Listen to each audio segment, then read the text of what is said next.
Welcome my dear students AB school નવસારીની online lecture સિરીઝની અંદર હું કેજે ગોસ્વામી તમારું સ્વાગત કરું છું.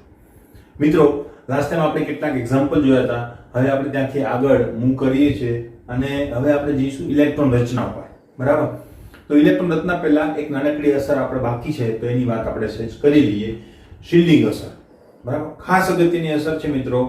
ત્રીજા ચેપ્ટરની અંદર આની ખાસ જરૂર પડશે અને ઘણા બધા ગુણધર્મોને ઇવેલ્યુએટ અથવા તો સમજવા માટે આપણે આનો ઉપયોગ કરીશું. ક્લિયર? હવે એ શું કહે છે? શિલ્ડિંગ અસર જે છે ને એને સ્ક્રીનિંગ અસર પણ કહેવાય. એના હજુ બીજા 2-3 નામ છે. બરાબર? કવચ અસર પણ કહેવાય છે. કવચ અસર, પડદા અસર. જુદી જુદી જગ્યાએ જુદા જુદા નામ તમને જોવા મળે. કવચ અસર, પડદા અસર. હવે બીજું એક નામ પણ છે આચ્છાદન અસર. બરાબર? તો આવા ઘણા બધા નામ છે. તો આ બધાના નામનો અર્થ એક જ થાય છે. શિલ્ડિંગ હોય, સ્ક્રીનિંગ સૌથી વધારે યુઝ કરીશું, સ્ક્રીનિંગ અને શિલ્ડિંગ. બરાબર? બાકીના આ બધા જે છે એ ગુજરાતી વર્ડ છે, આનો બહુ વધારે ઉપયોગ આપણે કરીશું નહીં, પણ આ નામ જે છે આપણે ટેક્સ્ટ બુકમાં પણ લખેલા છે. બરાબર? તો આપણને ખ્યાલ હોવો જોઈએ કે કઈ અસરની વાત અહીંયા કરવામાં આવે છે. આ બેનો ઉપયોગ આપણે વધારે કરીશું. ક્લિયર? Next point. હવે શું છે સ્ક્રીનિંગ અસર? તો એ વ્યાખ્યા પહેલા જોઈ લઈએ આપણે. સંયોજકતા કક્ષક અને કેન્દ્ર વચ્ચે આવેલી પૂર્ણ ભરાયેલી કક્ષકો સંયોજકતા ઇલેક્ટ્રોન પર કેન્દ્રનું આકર્ષણ ઘટાડે છે. આ અસરને શું કહેવાય? સ્ક્રીનિંગ અસર કે શિલ્ડિંગ અસર. હવે શું કહેવા માંગે છે? જો કેન્દ્ર, બરાબર, અને સંયોજકતા કક્ષક. માનો કે સંયોજકતા કક્ષક એટલે સૌથી બહારની કક્ષક કે જ્યાં ઇલેક્ટ્રોન પ્રેઝન્ટ છે. બરાબર? આ બધી કક્ષકો છે આપણી પાસે, કક્ષા આમ તો કહી શકીએ. બરાબર? તો આ નંબર આપી દો 1 2 3 4 and 5. બરાબર? માનો કે ઇલેક્ટ્રોન જે છે એ ત્રીજા શક્તિ સ્તરની અંદર છે. બરાબર? હવે ત્રીજા શક્તિ સ્તરમાં ઇલેક્ટ્રોન હોય, માનો કે કોઈ એક પરમાણુ છે જેની અંદર 7 ઇલેક્ટ્રોન છે, તો 7મો જે ઇલેક્ટ્રોન છે ને એ ત્રીજા શક્તિ સ્તરમાં આવે. બરાબર? હવે એ ત્રીજા શક્તિ સ્તરમાં છે ઇલેક્ટ્રોન, તો એની અંદર 7 ઇલેક્ટ્રોન હતા, 7 પ્રોટોન છે, તો 7 પ્રોટોન અને 7 ઇલેક્ટ્રોન બંને વચ્ચે આકર્ષણ થશે. સાથે 7 ઇલેક્ટ્રોન ઉપર સરખું આકર્ષણ હશે નહીં. ક્લિયર? સાથે 7 ઇલેક્ટ્રોન ઉપર સરખું આકર્ષણ હોતું નથી. એ વસ્તુ હું ખાસ કહેવા માંગુ છું. બરાબર? તો બધા ઉપર અલગ અલગ આકર્ષણ હશે. શા માટે? તો એ વસ્તુ આપણે શીખવા માંગીએ છીએ. બરાબર? કોઈ પણ એક આપણું ઉદાહરણ આર્બિટ્રરી આપી દઉં. 7 ઇલેક્ટ્રોન છે. બરાબર? પણ અલ્ટિમેટલી બધા ઇલેક્ટ્રોન ઉપર સરખું આકર્ષણ હોતું નથી. તો એવું કેમ હોય છે? તો એના 2 કારણો છે. એક કારણ છે એનું અંતર. બરાબર? દાખલા તરીકે પહેલું શક્તિ સ્તર જુઓ, તેમાં કેટલા ઇલેક્ટ્રોન વધુમાં વધુ સમાઈ શકે? 2. બીજું શક્તિ સ્તર છે તેમાં કેટલા સમાઈ શકે? 8. બરાબર? ત્રીજું શક્તિ સ્તર છે તેમાં કેટલા સમાઈ શકે? 18. એટલે આવી રીતે ટૂંકમાં ઇલેક્ટ્રોન જે છે એ કેન્દ્રથી દૂર જતો જશે. દૂર જતો જશે તો આકર્ષણની માત્રા પણ કેવી થતી જશે? ઘટતી જશે. એક વાત. બીજી જે વાત છે એ છે આ શિલ્ડિંગ અસર. બરાબર? અંતરના કારણે જે ઘટાડો થાય છે એ ઘટાડો તો અંતરના કારણે થાય જ. એ અંતરનો ઘટાડો કેટલો હશે તો એ તમે માપી શકો. કેવી રીતે? KQ1 Q2 upon R². બરાબર? તો એ આપણે ચર્ચા કરી હતી બોહરના નમૂનાની અંદર. KQ1 Q2 upon R². તો એ તો વાત થઈ ગઈ છે. વીજભારો વચ્ચેનું અંતર વધે એમ એનું આકર્ષણ જે છે એ કેવું થતું જાય? ઘટતું જાય. વાત બરાબર છે. પણ અહીંયા એક બીજી અસર પણ છે. એ કેલ્ક્યુલેશન કર્યું ત્યારે આપણને ખ્યાલ આવ્યો કે ભાઈ ઇલેક્ટ્રોન ઉપર જેટલું આકર્ષણ હોવું જોઈએ એના કરતા પણ આકર્ષણ કેવું છે? ઓછું. હવે એવું શા માટે થાય છે? તો ત્યારે આપણને ખ્યાલ આવ્યો કે આવી એક અસર પણ ક્યાં મોજૂદ હોય છે, પ્રેઝન્ટ હોય છે. કઈ અસર? શિલ્ડિંગ અસર. હવે શું કહેવા માંગે છે? આ ઇલેક્ટ્રોન ઉપર જેટલું આકર્ષણ હોવું જોઈએ અંતરના કારણે જે ઘટાડો થયો હોય તે એને આપણે મેઝર કરી લઈએ. બરાબર? પણ આ ઇલેક્ટ્રોન ઉપર આકર્ષણ એના કરતા પણ કેવું હશે? ઓછું. એનું કારણ શું છે? તો કે આ ઇલેક્ટ્રોન, માનો કે હવે આ એક જ ઇલેક્ટ્રોન છે તો સંયોજકતા કક્ષક કઈ થશે? 3 નંબરની. 4 અને 5માં ઇલેક્ટ્રોન નથી. બરાબર? તો આ સંયોજકતા કક્ષક અને કેન્દ્ર વચ્ચે 2 પૂર્ણ ભરાયેલી કક્ષકો છે કે જે શું કરે છે? આના ઉપરનું આકર્ષણ ઘટાડે છે. એક પ્રકારના પડદાનું કામ કરે.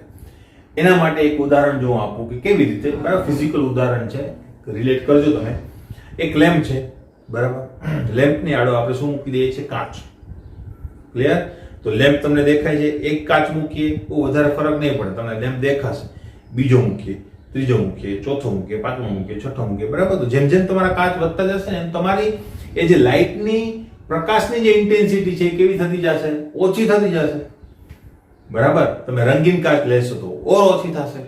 બરાબર? તો અલ્ટિમેટલી શું થાય છે તો કે જેમ પ્રકાશ ઓછો આવે છે એમ આકર્ષણ પણ અહીંયાથી અહીંયા સુધી પહોંચવામાં શું થાય છે ને કેટલાક હર્ડલ્સનો સામનો કરવો પડે છે. જે પૂર્ણ ભરાયેલી કક્ષક જે છે એ એક પડદાની કવચની એક ગરજ સારે છે. એટલે શું થાય છે આના કારણે તમારું આકર્ષણ અહીંયા સુધી પહોંચી શકતું નથી અથવા ઓછું પહોંચે છે. તો આ અસરને શું કહેવામાં આવે છે? શિલ્ડિંગ અસર. ક્લિયર?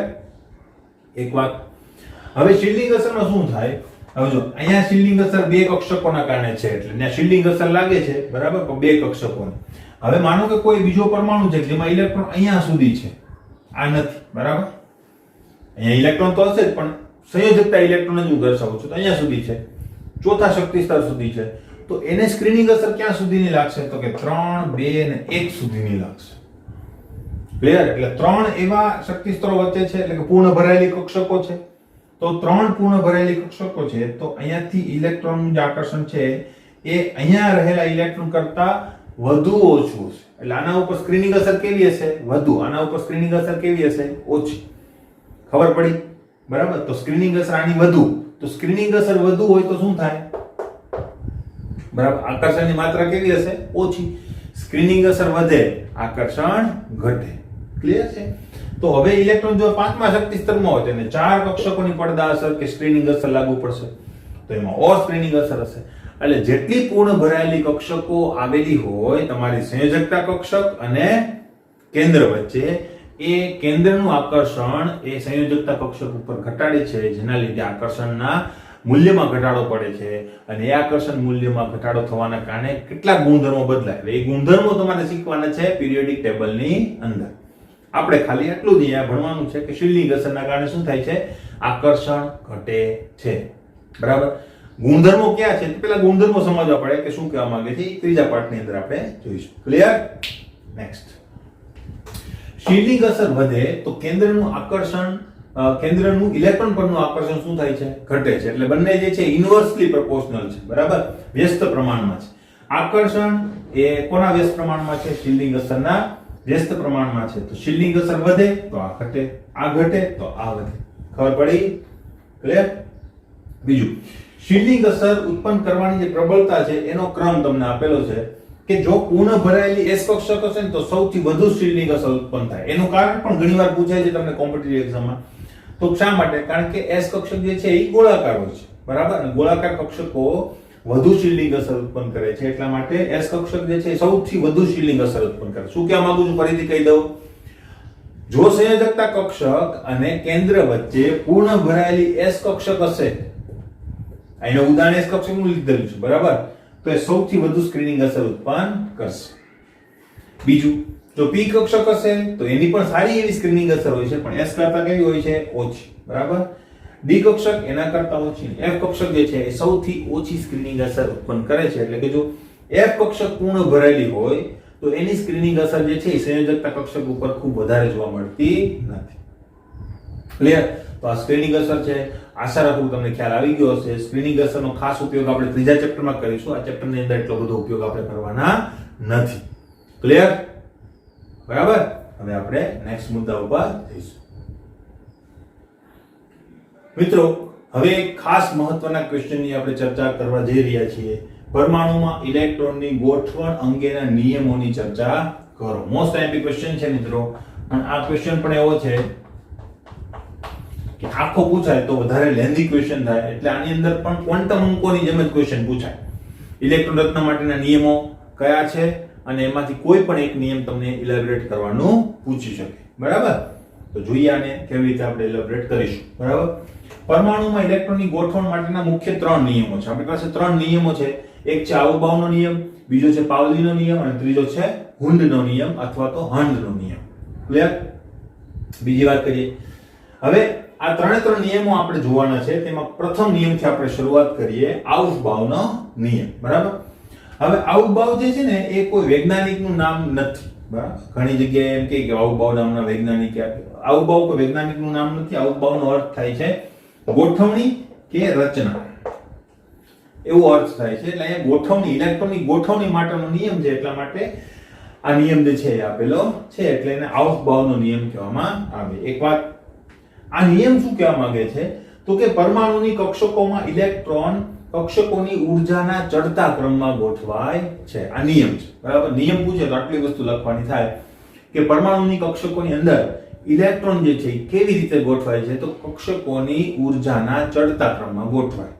એનો મતલબ શું થશે એટલે કે પરમાણુની કક્ષકોમાં ઇલેક્ટ્રોન પ્રથમ નીચી શક્તિવાળી કક્ષકમાં ગોઠવાય છે, ત્યારબાદ ક્રમશઃ ઊંચી શક્તિવાળી કક્ષકોમાં તે ગોઠવાય છે. એનો મતલબ શું કીધો કે નીચી શક્તિવાળી કક્ષકોની શક્તિ કેવી રીતે નક્કી થાય છે એનો આખો ક્વેશ્ચન આપણે જોઈ ગયા છીએ. એટલે આ બધી વસ્તુ એકબીજા ઉપર કોરિલેટ થાય. તમને આગળનો વિડિયો જો ના આવડતો હોય અથવા તો તમે જોયો જ ના હોય તો તમને આ વિડિયોની અંદર ખબર પડે નહીં. ક્લિયર? તો કક્ષકની ઊર્જા અંગેનો જે આપણો વિડિયો છે એ ખાસ તમારે જોવાનો છે. એના ઉપરથી તમને ખ્યાલ આવે ભાઈ કક્ષકોની ઊર્જા કેવી રીતે નક્કી થાય અને એ ઊર્જાના ચડતા ક્રમમાં એટલે કે સૌથી ઓછી ઊર્જા ધરાવતી કક્ષક છે ને પહેલા ભરાય. આપણને ખબર છે સૌથી ઓછી ઊર્જા ધરાવતી કક્ષક કઈ છે? 1s. પછી કોણ આવે છે? 2s. બરાબર. પછી કોણ આવે છે? 2p. આ બધી વસ્તુ આપણે જોયેલી હતી, બરાબર, કે ભાઈ કેવી રીતે નક્કી થાય તો કક્ષકોની ઊર્જા છે એ n અને l ના મૂલ્યો ઉપરથી નક્કી થાય. એના ઉપરથી કેવી રીતે તો કે બેના મૂલ્યોનો સરવાળો કરવામાં આવે છે. હમણાં આપણે જોઈએ, બરાબર. તો શું કહેવા માંગે છે કે ઇલેક્ટ્રોન જે છે એ પહેલા શેમાં ગોઠવવાનો પ્રયત્ન કરશે? સીધો આમાં નહીં ગોઠવે, પહેલા એ આમાં ગોઠવવાનો પ્રયત્ન કરશે. એટલે પહેલો ઇલેક્ટ્રોન આવ્યો, બરાબર, એટલે મેં માનો કે એક ઇલેક્ટ્રોન પરમાણુની અંદર પુટ કરી દીધો, તે ક્યાં આવશે? અહીંયા ઓછી શક્તિમાં, બરાબર. બીજો ઇલેક્ટ્રોન આવ્યો એ અહીંયા જ આવશે કારણ કે s કક્ષક બે ઇલેક્ટ્રોન સમાવી શકે છે. નીચી શક્તિવાળી કક્ષક પૂર્ણ ભરાઈ ગયા બાદ હવે આમાં તો ઇલેક્ટ્રોન એ સમાવી શકે એમ છે ને, એની ક્ષમતા પૂરી થઈ ગઈ, બરાબર. તો હવે શું થશે? હવે કમ્પલસરી જે ત્રીજો ઇલેક્ટ્રોન આવે છે એને ક્યાં જવું પડશે? એના કરતા વધારે શક્તિવાળી કક્ષકમાં. હવે સીધો એ p માં નહીં જાય, ક્રમશઃનો મતલબ એના પછી જે નેક્સ્ટ કક્ષક આવે છે શક્તિના ક્રમ મુજબ ત્યાં એ ગોઠવાશે. એટલે ત્રીજો ઇલેક્ટ્રોન ક્યાં આવશે? 2s1 માં. શા માટે? કક્ષક પૂર્ણ ભરાઈ ગઈ છે, હવે એમાં જગ્યા ખાલી નથી. s કક્ષકમાં વધુ કેટલા સમાય? 2. p કક્ષકમાં 6, d કક્ષકમાં 10, f કક્ષકમાં 14. ક્લિયર? ચોથો ઇલેક્ટ્રોન આવ્યો તો એ પાછો હજુ ક્યાં સમાઈ જશે? s કક્ષકમાં. પાંચમો ઇલેક્ટ્રોન આવ્યો તો એ હવે આમાં નહીં આવી શકે. તો શું કરશે બિચારો? હવે એને કમ્પલસરી ઊંચી શક્તિવાળી કક્ષકમાં જવું પડશે. તો એ ઊંચી શક્તિવાળી કક્ષક એટલે કે 2p માં ગોઠવવાનું શરૂ કરશે. ક્યાં સુધી ગોઠવાશે? તો કે 6 ઇલેક્ટ્રોન સુધી એ ગોઠવી શકશે.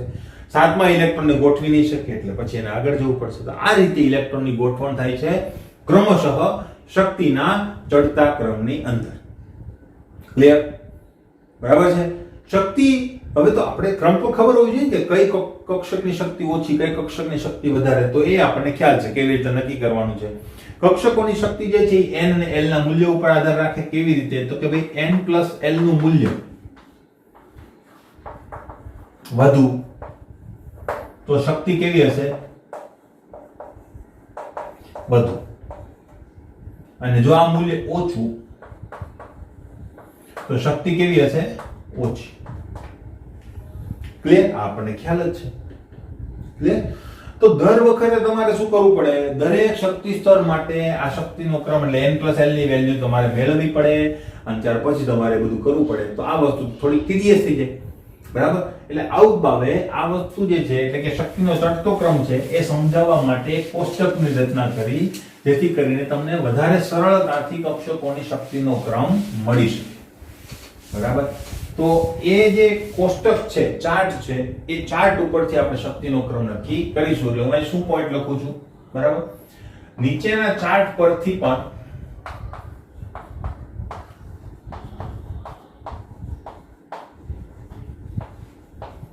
કક્ષકોની શક્તિનો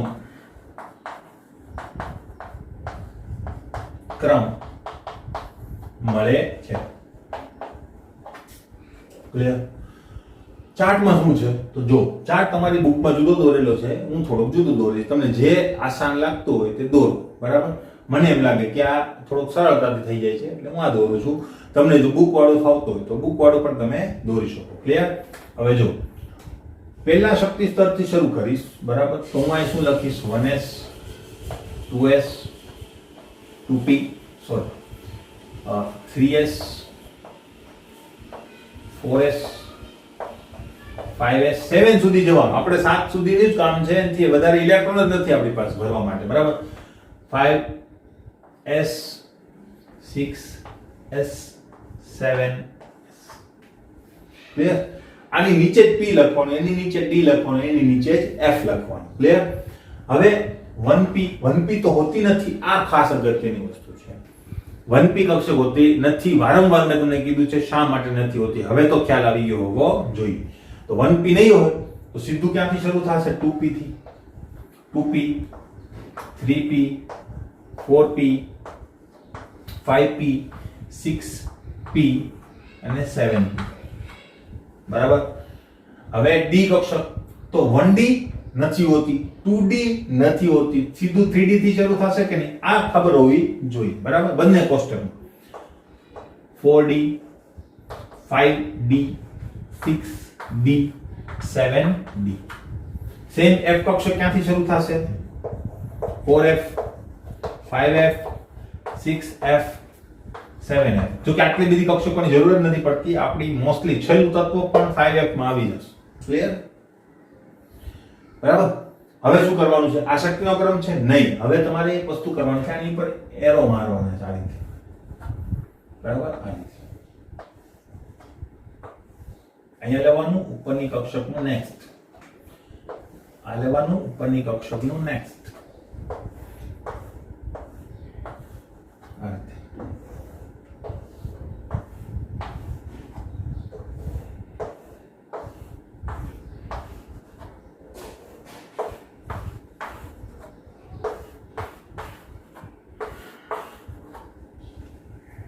ક્લિયર.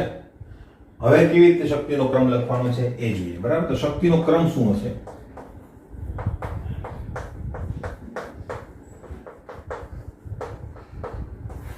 ચડતો ક્રમ લખવાનો છે આપણે, બરાબર. એટલે સૌથી ઓછી શક્તિ અહીંથી શરૂઆત કરવાની. એરો શું કામ મારેલા છે? હવે જો એરો પકડવાનો, બરાબર. આ એરો કઈ કક્ષક વચ્ચે આવી? 1s. તો હું અહીં લખીશ 1s. પછી નીચે આવી જવાનું,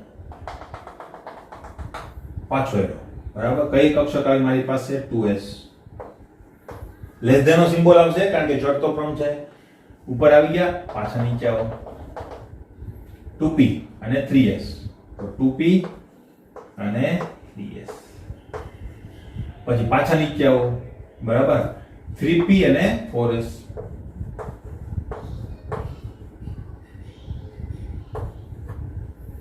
પાછા નીચે આવો. 3d 4p 5s.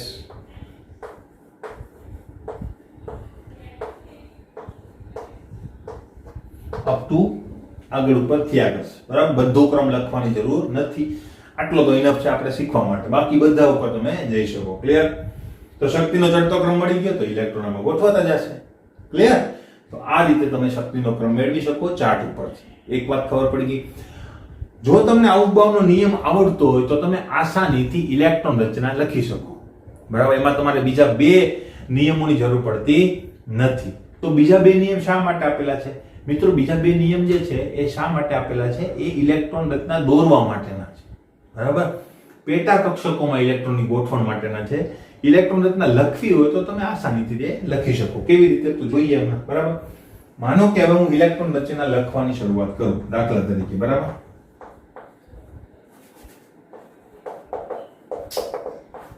હું કોઈ પણ એક ઇલેક્ટ્રોન રચના લખું. દાખલા તરીકે મારે લખવી છે નાઇટ્રોજનની ઇલેક્ટ્રોન રચના. પરમાણુ ક્રમાંક તમને ખબર હોવી જ જોઈએ 7, બરાબર. તો હું શું કરીશ? ઇલેક્ટ્રોન રચના લખતી વખતે નાઇટ્રોજન તત્વની સંજ્ઞા લખીશ. જોજો કેવી રીતે લખવાનું છે. ઇઝ ઇક્વલ ટુ નહીં કરતા, બે ટપકા કરીશ, બરાબર. પછી હું અહીંથી શરૂઆત કરીશ ભરવાની. મારે કેટલા ઇલેક્ટ્રોન ભરવાના છે? 7, બરાબર. તો હું અહીંયાથી ઇલેક્ટ્રોન ભરવાની શરૂઆત કરીશ. તો હું પેલા કક્ષકોની શક્તિનો ક્રમ લખી નાખું 1s. હવે લેસ ધેન હું નહીં લખું. ઇલેક્ટ્રોન રચનામાં લેસ ધેન લખાતું નથી, ડાયરેક્ટ લખીશું, બરાબર. 2s 2p 3s. બસ આટલા બધા ઇલેક્ટ્રોનની તો જરૂર પડશે નહીં, છતાં પણ મેં લખી નાખ્યું, બરાબર. કેટલા ઇલેક્ટ્રોન છે? 7. તો s કક્ષકમાં વધુમાં વધુ કેટલા ગોઠવાઈ શકે? 2. તો મેં 2 ગોઠવી દીધા, બરાબર. સોરી, અહીંયા ગોઠવાના છે પેલા 2 ગોઠવી દીધા. બરાબર. હવે એક કક્ષક પૂરી ભરાઈ ગઈ, હજુ ઇલેક્ટ્રોન છે મારી પાસે. કેટલા ઇલેક્ટ્રોન છે હજુ મારી પાસે? 5. બીજી પણ એસ કક્ષક આવી, કેટલા ઇલેક્ટ્રોન સમાય? વધુમાં વધુ 2. તો મેં 4 ઇલેક્ટ્રોન ગોઠવી દીધા. હજુ મારે કેટલા ગોઠવવાના છે? 3. પી કક્ષકમાં કેટલા ઇલેક્ટ્રોન સમાઈ શકે? 6 ઇલેક્ટ્રોન સમાઈ શકે. આપણે તો ખાલી કેટલા ગોઠવવાના છે? 3. તો મૂકી દો 3 અહીંયા. તો આ કક્ષકને આપણે જરૂર જ નથી, ઇલેક્ટ્રોન અહીંયા સુધી ભરાઈ ગયા. ક્લિયર? તો ઇલેક્ટ્રોન રચના શું થઈ ગઈ આપણી? 1s2 2s2 2p3. ક્લિયર છે? નેક્સ્ટ પોઈન્ટ જોઈએ. બીજી કોઈ ઇલેક્ટ્રોન રચના આપણે લખીએ. દાખલા તરીકે હું લખું છું ઇલેક્ટ્રોન રચના ઓક્સિજનની, અથવા તો ઓક્સિજન કરતા થોડું મોટું તત્વ લઈએ આપણે, સલ્ફર લઈ લઈએ. સલ્ફરનો પરમાણુ ક્રમાંક કેટલો છે? 16. બરાબર. તો હવે આની અંદર શું થશે જો જોઈ લઈએ. 16 ઇલેક્ટ્રોન ગોઠવવાના છે, તો મારે આની અંદર જ ઇલેક્ટ્રોન ગોઠવતા જવાના છે. તો હું અહીંયા લખું, પછી આપણે એ વસ્તુ અહીં લખી નાખીશું. બરાબર. 16 ગોઠવવાના છે. આમાં કેટલા વધુ સમાશે? 2 ઇલેક્ટ્રોન. બરાબર. આમાં કેટલા સમાશે? 2 ઇલેક્ટ્રોન. મેં કેટલા ગોઠવી દીધા? 2 ને 2 4. હજુ મારે કેટલા કરવાના છે? 16. તો 2 2 4. આમાં કેટલા વધુ ગોઠવાઈ શકે? 6. હજુ મારી પાસે તો ઘણા બધા છે. 6 એ 6 ગોઠવી દો તો 6 અને 4 કેટલા થઈ જશે? 10. હજુ મારે કેટલા ગોઠવાના છે? 6. આમાં કેટલા વધુ ગોઠવાશે? 2. હજુ બચે છે મારી પાસે 10 ને 2 12. 12 અને અહીંયા હજુ કેટલા આવશે? બરાબર 12 થઈ ગયા. હવે મારે કેટલા ગોઠવવાના બાકી છે? 4. પી કક્ષક કેટલા ગોઠવી શકે? 6. આપણી પાસે તો 4 જ છે. એનો મતલબ મારે કેટલા ગોઠવી દેવાના છે? ત્યાં 4. સરવાળો 16 થવો જોઈએ. 2 2 4 6 10 10 ને 2 12 12 ને 4 16. ક્લિયર? આને હું અહીંયા લખી નાખું એટલે મારી ઇલેક્ટ્રોન રચના complete. 1s2 2s2 2p6 3s2 વચ્ચે સ્પેસ રાખવાની. બરાબર. અને 3p4. આ તમારી ઇલેક્ટ્રોન છે. ક્લિયર છે? કેવી રીતે લખી શકાય ખબર પડી? ગમે એટલા ઇલેક્ટ્રોન્સ હોય તમારે ગણતા ત્યાં સુધી જવાનું અને ત્યાં સુધીની ઇલેક્ટ્રોન રચના નીચે લખી નાખવાની. લેસ ધેન લખવાનું નથી, પૂર્ણ વિરામ લખવાનું નથી, અલ્પ વિરામ પણ નીચે વચ્ચે લખવાનું નથી, ખાલી સ્પેસ મૂકવાની છે. ક્લિયર? અને ઇલેક્ટ્રોન ક્યાં લખવાના છે? સુપરસ્ક્રિપ્ટમાં ઉપર. મેં વારંવાર કીધેલું છે. ક્લિયર? કઈ કક્ષકમાં કેટલા ઇલેક્ટ્રોન વધુ ગોઠવાઈ શકે એ તો તમને ખ્યાલ હોવો જોઈએ જ હવે. બરાબર. એટલે બધી વસ્તુ એકબીજા ઉપર કોરિલેટ થઈ છે. એટલે આગળના બધા વિડિયો જો કમ્પ્લીટ હશે તો જ તમે અહીં સુધી પહોંચી શકશો. બાકી તમારા વચ્ચેના પેજ બાકી હશે તો તમે આ પેજ ઉપર આવી શકશો નહીં. ક્લિયર છે? આવી ઘણી બધી ઇલેક્ટ્રોન રચનાઓ આપણે લખીશું. બરાબર. પણ આપણે તે ઉદાહરણ તરીકે 2 ઇલેક્ટ્રોન રચના લખી છે. બાકીની ઇલેક્ટ્રોન રચના આપણે આ રીતે ઇલેક્ટ્રોન રચના નથી લખવાની. આ ફૂલ ફ્લેજમાં કહેવાય. બરાબર. પણ આપણે જોઈએ નહીં, એનું એક ટૂંકું સ્વરૂપ પણ હું તમને કહીશ કેવી રીતે લખી શકાય. તો એની વાત આપણે પછી કરીશું. ક્લિયર? પેલા નિયમ ખબર પડી ગઈ હશે, ઇલેક્ટ્રોન રચના લખતા આવડી ગઈ હશે. તો કેટલીક ઇલેક્ટ્રોન રચના જે છે હું તમને હોમવર્કમાં આપું છું, એ તમારે લખવાની છે જાતે. બરાબર. કઈ છે જોઈ શું કરવાનું છે ખબર પડી ગઈ. બરાબર. અને એનું કન્ફર્મેશન તમે મેળવી શકશો તમારી બુકની અંદર. બરાબર. બુકની પાછળની સાઈડે છે ને ઇલેક્ટ્રોન રચનાઓ આપેલી છે, ત્યાં તમે લઈ શકશો. બરાબર. તો જો હું આપું છું તમને આર્ગોન, અહીંયા હું પરમાણુ ક્રમાંક પણ આપું છું. બરાબર. પછી તમને હું આપું છું ઝેનોન. ઝેનોન માટે કેટલો થશે? 54. બરાબર. અને તમને આપું છું એસએન 50. આની કરતા બસ એસએન કરજો. ક્લિયર? પછી બીજું તમને આપું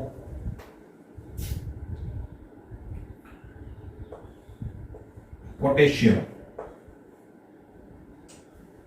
બરાબર. ત્રીજું હું તમને આપું છું આયર્ન. ક્લિયર? આ 4 ઇલેક્ટ્રોન રચના તમારે કરવાની છે જાતે. શું કરવાનું છે? બહુ સિમ્પલ છે. માનો કે મારે 26 કરવા છે, હું આમ જ કહી દઉં, લખવાની તો તમારી જ છે. અહીંથી હું ગણતો આવીશ. 2 2 4, અહીંયા 6 ગોઠવાશે, 10, અહીંયા 2 ગોઠવાશે, 12, અહીંયા પાછા 6 ગોઠવાશે કે નહીં? બરાબર. તો કેટલા થશે? 12 ને 6 18. બરાબર. 18 ને પાછા આમાં 2 જ વધારે ગોઠવાઈ શકશે. 18 ને 2 20. અહીંયા કેટલા ગોઠવાઈ શકે? 10 ઇલેક્ટ્રોન. ક્લિયર? તો 10 ઇલેક્ટ્રોન ગોઠવું તો કેટલા થઈ જાય? 20 ને 10 30. મારે તો કેટલા કરવાના છે? 6. તો 20 ને મારે 6 જ ગોઠવવાના છે કે નહીં? તો 10 ગોઠવીને કઈ કામ નથી. મારે કેટલા ગોઠવવાના છે? 6. તો હું 6 ગોઠવી દઈશ. બરાબર. ક્લિયર છે? આ રીતે થાય. તો આખી વસ્તુ આની જેમ અહીંયા લખો એટલે એની ઇલેક્ટ્રોન રચના. ક્લિયર છે? પ્રેક્ટિસ કરજો મિત્રો, બરાબર? અને એક બે વખત મેં જે કરાવ્યું એ જોઈને પ્રેક્ટિસ કરજો એટલે તમને ફાવી જશે. ક્લિયર? ઇલેક્ટ્રોન કેટલા ભરાય છે એ લખી દો હવે તમને, બરાબર? તો s માં વધુ કેટલા ભરાશે? 2. કોઈ પણ p કક્ષક હોય કેટલા ભરાશે? 6. કોઈ પણ d કક્ષક હોય કેટલા ભરાશે? 10. કોઈ પણ f કક્ષક હોય કેટલા ભરાશે? 14. આના કરતા ઓછા ભરાઈ શકે, આનાથી વધારે તમે ભરી શકો નહીં. આમાં 11 ના લખી શકાય, તમે 9 લખી શકો, 2 લખી શકો, 1 લખી શકો, ગમે એટલા લખી શકો. ક્લિયર? જેમ મેં લખ્યું તેમ. ક્લિયર છે? પ્રેક્ટિસ કરજો, આવડી જશે. ક્લિયર છે? બરાબર? Stay home, stay safe and stay protected. Clear?